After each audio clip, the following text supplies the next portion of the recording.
Қыс ортасынан ауа ірі қалалардағы дүкендер мен базарларда қияр мен қызанақтың бағасы шарықтап кетеді. Қыстың күні көкөністің көбін тұтынушыларға жеткізетін Оңтүстік Қазақстан облысындағы жылыжайлар. Бүгін солардың бірін аралап көрген Ауыл шаруашылығы министрі Асылжан Мамытбеков осы мәселенің түп төркінін анықтауға тырысты. Мәселен, мына жылыжай былтыр қиярдың бір келісін орташа есеппен 180 теңгеден саудалаған. Дәл қазір келісін 420 теңгеден сатып жатыр. Астанаға дейін жеткенше әр келісіне 20 теңге жол шығыны қосылады. Арада алыпсатарлар тағы бар.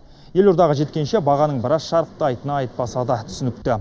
Ал көктем шыға баға біршама түседі, өйткені өңірдегі 1000 гектардан асатын жылыжайларда қияр мен қызанақ жаппай пісе бастайды.